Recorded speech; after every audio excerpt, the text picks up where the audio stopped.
Evet, herkese merhaba. Ben Oğuzhan. Hemen kendimi kısaca özetliyorum. Arkadaşlar benim bir oyun kanalım var. 1000 abonesi var. Kayıt alırken diyeyim oyuna yeni içerik üreten arkadaşları görüyorum ve bazı konularda hata yaptıklarını görüyorum. Benim yaptığım hataları yapıyorlar. Önce onların o ve onun gibi arkadaşlara bir çare, bir yol gösterici olabilmek için böyle videolar çekmeye karar verdim. Kanalın ilk videosunu OBS ayarlar olacak. Gayet basit. Globalde kullandığımız OBS. OBS tamamen ücretsiz. Şimdi önce şuraya bir sahne alalım. Bir video yapalım. Normal siz OBS'i kurduğunuz zaman burada hiçbir şey olmayacak. Burada bir tane sahneniz olacak. Ve burada kaynaklar soru işareti olacak. Ama biz önce kaynak eklemekten ziyade alacağımız kaydı ne kadar kaliteli hale getirebileceğimize bakalım istiyorum. Şimdi ayarlara girelim. Ayarlara girdiğiniz zaman genel ayarlarda yapmanız gereken herhangi bir şey yok. Herhangi bir şey yapmamıza gerek yok. Bu genel ayarlar genellikle okey. Bunları kullanmamızı, değiştirmemizi gerektirebilecek bir şey yok. Görünüm tamamen OBS'in kendi arayüz kalitesini, arayüz şeklini seçtiğimiz yer. Yayın anahtarınızı bağlayacağınız yer. Kick, YouTube, Twitch gibi app'leri buradan bağlıyoruz. Çıkış bizim için en önemli yer. Çıkış, OBS'in OBS olduğu yer çıkıştır arkadaşlar. Bu sizde basitte gelecek. Biz basiti istemiyoruz. Biz bunu istemiyoruz. Basit kötü bir yer. Basitten uzak durun. Basit kullanmayın. Buradan gelişmişe geldik. Ses parçası 1, 2, 3, 4, 5, 6'ya kadar gidiyor. Ben 2'de kullanıyorum. Nedenini sahnelere ayırdığımız yerde anlatacağım. Ses parçasını ben 2'de kullanıyorum. 1 de olabilir, 2 de olabilir. Bu tamamen benim kendi ayarım olduğu için kendisinde kalıyor. Ben YouTube'da 2K yayınlar açıyorum. Ama 1080p'den 2560'a 1440'a çevirdiğim için bu bir keskinleştirme 16 örneklendirmeyi kullanıyorum ki yayın çok çamur olmasın diye. Yani buradan tekrardan kendimiz çözünürlüğünü arttırdığımız için buradan hiçbir şey seçmezseniz görüntü biraz çamur oluyor. O yüzden bunu seçebilirsiniz. Bilene yerde olur. Bilgisayarınız ne kadar kaliteliyse bunu en aşağıdakini de seçebilirsiniz. Çok mühim değil. Tamamıyla bilgisayarınızla alakalı. Şimdi gelelim oran kontrolü. Yani bitrate hızımızın hangisi olacağını sabit seçebilirsiniz. Bir değişken bit hızı da seçebilirsiniz ama bunlara gerek yok. En basiti sabit bit hızı abi. Bu sabit bit hızında kalsın. Şimdi bit hızımızı neye göre belirliyoruz? Ben hemen bir hız testi yapayım. Bakın hız testi sonucum geldi. 162 download, 80 upload. Yayın için bize bu kısım lazım. Upload lazım. Benim normalde upload'um 100 ama şu an biraz düşmüş. Yani bu 80.000 bitrate demek oluyor. 80.000 bitrate ne demek? 80.000 bitrate ile 4K yayın bile açabilirim ben aslında. Ama dediğim gibi açabilecek bir sistemim yok. Bir ekranım yok. Bir bilgisayarım yok. Şimdi bit hızını 1080p açacaksınız. 7.000, 8.000 gayet kaliteli bir ayar. 2K açacaksınız YouTube'da. Ben gibi özellikle YouTube'da yayın ve video yapıyorsanız 2K çekmeniz lazım. 2K kayıt almayı da göstereceğim. 1080p ekrandan 2K yayın kayıt nasıl alınır? Şimdi bitrate'im ben en az 13.000 olması lazım. 2K yayın yapıyorsanız 13.000'den yani 13 megabitten azsa internetiniz, hatta 13 değil 20'den azsa açamazsınız abi 2K yayın. O yüzden en az 20 olması lazım. 7000-8000 bitrate'e de 10 ile 12 MB bir upload yeterli. Şimdi anahtar kare aralığı ne abi? Bu normalde size 0 olarak gelir. Bunu biz kesinlikle 0 olarak kullanmayacağız. Çünkü bu 0 yaptığınız zaman random seçiyor. Bakın zaten yazıyor 0 eşittir otomatik diyor. Biz otomatik olsun istemiyoruz. Bunu 2 ya da 3 yapın. Neden? Bu sizin karenizin renderlanacağı yeri seçiliyor. Yani 2 karede bir renderlıyor gibi düşünebilir miyiz? Yani tam görüntüsünü 2 karede bir yolluyor yani. Nasıl anlatacağım bilmiyorum. Ya bunu 0 yaparsanız 8. kareyi de yollayabilir, 3. kareyi de yollayabilir. O anki ana ve tepkimeye göre delay yaptırabilir. Bu sizin yayınınızda bozulmalar yapabilir, çamurlaşma yapabilir. O yüzden bunu 2, 3, 1, 2, 3 arasında bir değer yapın. 2'deyken herhangi bir şikayet görmedim arkadaşlardan. Şimdi ön ayar. Abi ön ayar bilgisayarın çok kalitelidir. Adamlara da çok kalite yayın vermek istiyorsunuz. İzleyen arkadaşlarına buradan P7 en yavaş en iyi kaliteye getirirsiniz. Bilgisayar onu yavaş yavaş işler ve o görüntü çok net cam gibi gösterir. Neredeyse senin gördüğün kadar iyi gösterir. Ama ve lakin delay artar. Ben P4'te kullanıyorum. 8 saniye delay var. Sen P7 yaparsan bu 16 da olabilir, 15 de olabilir, 20 de olabilir. Bu bilgisayarın istediğin kadar iyi olsun. Delay her şekilde artıyor. Bilgisayarım çok kötü, çok hızlıca görsün. Sıfır gecikmiş sürmüyorsan en düşük yap ama bunlar dediğim gibi bunlar hiç gerek yok. 4 ile 5 ideal. Çok iyi bir bilgisayarın varsa 6 kullanabilirsin. Dediğim gibi her zaman insanlar kalite yayın izlemeyi sever. Ondan dolayı yüksek kalitede kullanacaksınız burayı. Şimdi gelelim çoklu geçiş ekran moduna. Bu tamamen görüntüyü paketleme ile ilgili. Tek geçiş yaparsanız ekran kartı çıkan kareyi direkt yayına götürür. Bu yayını bir tık kalitesiz hale getirebilir. Çiftçi geçiş çeyrek ise görüntüyü kontrol ederek yayına verir. Çift geçiş yani bu birazcık kontrol ya. Öyle düşünebilirsin yani. Hiç kontrol yok. Yarı kontrol var. Tam kontrol var. Ben çeyrekte kullanıyorum. Bilgisayarım çok iyi olmadığı için şişiyor bir yerde. Profil high kalacak. Dediğim gibi bu tamamen yayınınızın kalitesini arttıran şeyler. Hele ben gibi 1080p'den 2K'ya geçiyorsanız bu kesinlikle çiftçi geçiş olmak zorunda. Altındaki görüntünüzü çamurlaştırır ani hareketler de. Profil high olacak. Bunu çok ellemeyin. High'da kalsın. İleri bakma ve uyarımını kuantizasyon. Bunlar yayınınızdaki çamurlaşmayı azaltan şeyler. Biraz delay ekler ama genel olarak kalitenizi arttırır. Dediğim gibi kaliteli yayın her zaman tercih edilir. Buradan da video kodlayıcıyı Nvidia ben H264 kullanıyorum. HVAC bazı app'lerde problem veriyor. AV1 de sadece galiba YouTube destekliyor. Diğerleri desteklemiyor diyebiliyorum. En bankosu H264. Şimdi gelelim kayıt kısmına. Kayıtta kaydedeceğiniz dosyayı buradan seçiyorsunuz. Benim kendi dosyam var. Oraya kaydediyor. Kayıt biçimini ben MOV kullanıyorum. Profesyoneller MOV kullanıyor diye ben de MOV kullanıyorum. Ama niye MOV kullanıyorlar? İnanın bilmiyorum. Bilen bir arkadaş varsa yorumlarda açıklar elbet. MOV kullanın dediler. MOV kullanıyorum. Video kullanıcım yine H264. Ben DaVinci Resolve kullandığım için HEVEC'i kullanamıyorum. DaVinci Resolve HEVEC'i çözmüyor. Ben Free DaVinci Resolve kullanıyorum. Premium olan büyük ihtimalle çözüyordur ama benimki çözmüyor. Ses kodlayıcısı bununla kalsın. Herhangi bir önemi yok. Ses parçası 1, 2, 3, 4 yani 1 ve 2, 1, 2, 3 bende açık. Siz birden fazla kanal alacaksanız buradan istediğiniz kadar açabilirsiniz. 6 tane kanalı destekliyor OBS. Bu kanalları zaten ilerleyen zamanda anlatacağım. Sahneler kısmında. Çıkış yeniden boyutlandırma dediğim gibi 2K yayın verdiğim için burada keskinleştirme 16 gene seçili. Bu özel MUX ayarlarına gerek yok. Otomatik dosya bölmeye kesinlikle gerek yok. Kaydınızı bölüyor boş boş. Hiç yapmayın. Şimdi kodlayıcı ayarları. Arkadaşlar burada sabit bit hızı kullanma işi eskide kaldı. Bunu kullanmıyoruz artık. Tamamıyla sabit QP kullanıyoruz. QP de sıfıra yaklaştıkça kaliteniz çok artar ama video boyutunuz devasa şekilde büyür. O yüzden 18, 19, 20 idealdir. Daha fazlasına gerek yok. Anahtar kare aralığı yine tabii ki az önceki dediğim gibi yayında dediğim gibi yine 2'de kalacak. Sıfır yapmayın. Sıfır her zaman otomatik. Sıfır hiçbir şekilde yapmayacaksınız bunu. Ön ayar kayıtta ne kadar etki ediyor bilmiyorum ama yine ben P5'te kullanıyorum. Bunu arttırırsanız dediğim gibi dosya boyutu büyür. Kaliteniz artar ama dosya boyutu büyüyeceği için ben kullanmıyorum. Yine yüksek kalite, çift geçiş, high, geri kalan her şey aynı.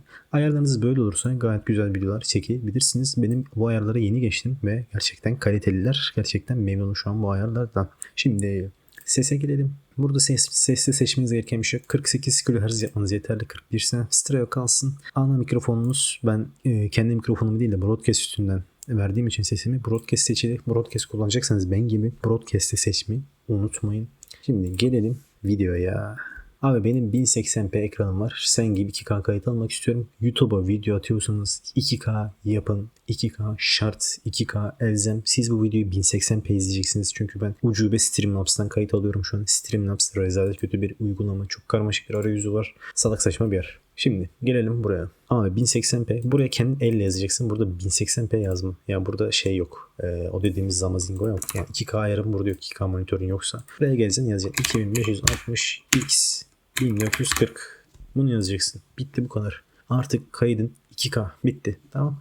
Buradan bunu da seçebilirsin. Bunu da seçebilirsin. Bu çok fazla etkilemiyor galiba. Burada seçtiğimiz kayıttakiler daha önemli diye biliyorum. O yüzden bu seçili çok mühim değil. Kısa yol falan eklemek istiyorsanız yerler burada. Buradan istediğiniz şeylere ses ekleyebilirsiniz. Erişebilirlik falan bunlara gerek yok. Gelişmişte de herhangi bir yapmamız gereken bir şey yok arkadaşlar. Buradaki hiçbir şeye dokunmanıza gerek yok. Buralar kendi ayarında kalsın. Şimdi bizim OBS ayarlarımız bitti. Siz OBS'e girdiğiniz zaman bu ayarları yaptınız. Şimdi sahne ekleyeceksiniz. Sahne eklemek için önce ben bir arkaya bir oyun açayım müsaadenizle. Şimdi burada sahneye geldiniz arkadaşlar. Arkada oyun açık. Sahneye tıkladım. Burada kaynaklar boş. Sağ tıklıyorsun. Kaynak ekle. Oyun yakalama. Oyun oynuyorsan oyun yakalama. Oyun yakalama yazacağız. Tamam diyeceğiz. Burada belirli bir pencereyi yakalayacağız ve oyunumuzu seçeceğiz. Burada başlığı eşleştir olmazsa aynı yürütebilir pencereyi bul. Burada başlığımız ne?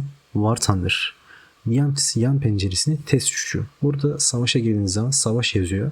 Ama War Thunder'dan dolayı eşleştirip tekrar bu ekranı veriyor. Bunu seçerseniz ille de test tuşu olmak zorunda. Bu olacak. Eğer siz diyorsanız ki üçüncü taraf katmanlarını yakala. Steam arayüzünü göstermek istiyorsanız buradan bunu açmanız yeterli. Ve sakın ola sakın sesi yakala beta'yı buradan tıklamayın. Bunu kendimiz elle ekleyeceğiz şimdi. Nasıl ekleyeceğiz? Kaynak ekleyeceğiz. Uygulama ses yakalama beta diyeceksiniz. Buraya A ses yazın. A niye başa koyuyorum? Çünkü en üstte gelsin diye orayı alfabetik olarak sıralıyor bu. Burada da yine başla eşleştir. Olmazsa aynı türde pencereyi bul yapacaksınız. Dediğim gibi bunlar burada her zaman açık olacak. Yani bunu buradan seçeceksiniz. Tamam. Herhangi bir app'i de seçebilirsin. Buraya ben Spotify'da seçebilirim yani. Buraya tıklayıp DP yazın ne önemi varsa buraya git mesela Spotify'da seçebilirsiniz, tamam mı? Ama dediğim gibi şu an onun işimiz yok. Neden böyle yapıyoruz? Masaüstü sesinizle bu oyunun sesi ve mikrofon sesini ayırmak için nasıl ayıracağız? Birazdan göstereceğim. Önce sahnelerimizi ekleyelim, değil mi? Sonra ben mikrofon yakalama da ekliyorum. A ses kayıt diyorum. A ses kayıt diyorum. Buradan kullandığınız mikrofonu seçin. Ben Broadcast kullanıyorum. Broadcast'ten tamam diyorum. Bakın A ses buraya geldi. Burada oyunun sesi hatta gözüküyor. Göstereyim size. Bakın gördüğünüz gibi oyunun sesi var. Oyun tam ekran pencere kullanırsanız altta baktığınız zaman görüntü siyah olmaz. Bunu tam ekran yaparsam görüntü siyah olacak. O yüzden ben öyle şeyleri sevmiyorum. Tam ekran pencereli oynuyorum genel olarak. Sonracığıma mikrofon ekledik. Oyun kaydını ekledik. Görüntüsünü ekledik. Oyunun sesini ekledik. Bir de siz agalarla konuşmak istiyorsanız buraya yine uygulama ses yakalayıcısı diyeceksiniz. Buraya agalar değil. Tamam, agalarda agalar şu an benim uyuduğu için Discord konusunda şöyle dikkat etmeniz lazım. Şöyle göstereyim. Herhangi bir Discord'a giriyorum. Discord kanalına girdim. OBS'e geldim. Buradan diyeceğiz. Agalara bir daha tıklayacağız. Bu biraz buralar çalışıyor. Bu nasıl Discord? Discord sekmesi gelecek. Buradan tamam diyeceksiniz. Buradan ille de konuştuğunuz odada olmak zorundasınız. Yoksa sesi gelmez arkadaşlarınızın. Bu böyle olmak zorunda. Şimdilik bunu orada bırakacağım. Şimdi kaynaklarımızı ekledik. Oyun görüntüsü, oyun sesi, kendi sesim ve agaların sesi. Şimdi bunu nasıl ayarlayacağız? Hatırlıyorsanız ayarlarda ses kanalları seçmiştik. 1'den 3'e kadar. Şimdi şöyle kayıttaki sesi 2'de bırakmıştık. Hatta bir daha göstereyim. Bakın kayıt 2'de, yayın 2'de, kayıt 1, 2, 3'te. Tamam mı? Buraya geldiniz. Yayına gidecek seslerim. Ben masaüstü sesli mikrofon AUX'u yayınlarda kullandığım için bunlar 2'de. Oyunun sesini de 2'de kullandığım için oyunun sesi de 2'de kalacak şekilde buradaki kutucukları kapatıyorum. Ve sadece 2 tikli kalacak şekilde ayarlıyorum. Kayıt sesini 1 bırakacağım. Kayıtta sesim en üstteki ses parçacı 1 olacak. Agaları da buradan 3 yapacağım. Ve agaların da kendi sesi 3'te olmuş olacak. Böylelikle aldığınız kaydı editlerken arkadaşın sesini mi kısmak istiyorsun? Kısabilirsin. Oyunun sesini mi kısmak istiyorsun? Kısabilirsin. Kendi sesini açmak mı istiyorsun? Açabilirsin. Küfür mü ettin? Oyun sesi gitmeden kırpmak mı istiyorsun? Orayı kırpabilirsin. Bu konuda gayet özgürsün. Bu sana çok büyük bir rahatlık, çok büyük bir profesyonellik katıyor. Tamam, bunlar olmak zorunda. Genel olarak OBS ayarları böyle. İşin şimdi birazcık da Zamazingo'da kısmı. Buradan filtre ekleyeceksiniz mikrofonunuza. Ben 2 tane filtre kullanıyorum. Yayında da 3 oluyor bu. Yayında kazanç ekliyorum. Yayın ekstra. Gürültü bastırma. Olmazsa olmaz. Bunu lütfen koyun. İstediğin kadar kaliteli mikrofon olsun. Bu gayet iş yapıyor. Buradan tekrardan gürültü filtresi koyun. Tamam deyin. Bu da klavye sesinizi kısmınıza yarayan zımbırtı. Burayı kendi klavye sesinize bastığı zaman gelen sesle beraber kısabilirsiniz. Bunu ayarlamak gayet basit. Bir de benim mikrofon ayarlarım genelde kısık olduğu için ben editlerken sesimi açıyorum DaVinci'den sanal olarak. Çünkü parazit sesini kısıyor. Şu an biraz parazitli olabilir. Streamlabs'tan kayıt aldığım için. O yüzden ilk videoda biraz sesim enteresan gelebilir. Buraya da kazanç eklediğim zaman 7-8 desibel arası buradan kazanç ekleyebilirsiniz. Ya da chat'teki arkadaşlara sorar. Kendiniz dinlersiniz. Veyahut da bu ayarları yaptığınız için kendi yayınınızın sesini solda açık bırakabilirsiniz. Kimse sesin ekosunu duymak zorunda kalmaz. Kayıt almakla ilgili yapmamız gereken tamamıyla bunlar. Dediğim gibi yayında oyun sesi ekran yakalama kullanıyorum. Ekranda arkadaşlara bir şey göstermek istiyorsam ekran açıyorum. Video izleyeceksek masa üstünden bunlara tıklıyorum falan filan. Anlayacağınız burası gayet daha basit bir şey yayında benim kendi ayarlarım. Çok fazla teferruata gerek var mı? Hayır yok. Bu kadar basit bir teferruatla gayet profesyonel bir şekilde kayıt alabilirsiniz. Bu video 100 like geldiği an videoları nasıl editlediğimi kendi oyun kanalımın videosunu editlerken ki versiyonel sizlere anlatacağım.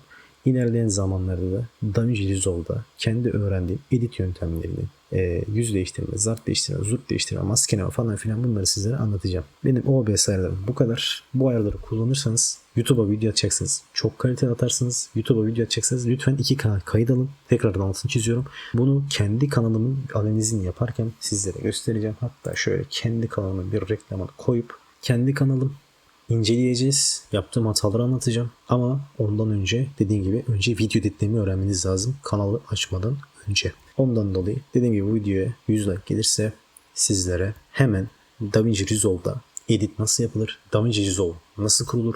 DaVinci Resolve'a eklenti nasıl kurulur? Bunları anlatacağım. Onun dışında bu video bugünlük bu kadar da. Bu kanala her gün içerik atamayacağım. Çünkü dediğim gibi ben YouTube'a oyun kanalıma her gün içerik atmaya çalışıyorum. Buraya seyrek videolar gelir. Sizlere bir şey katabileceğim inandığım konularda videolar çekeceğim. Başka şeyler de gelir elbette günlük hayattan vesaire. Tamam mı canlar? Benim bugünlük anlatacaklarım bu kadar da. Videoyu buraya kadar izlediyseniz abone olmayı katarsanız sevinirim. Hepiniz kendinize çok iyi bakın. Bay bay.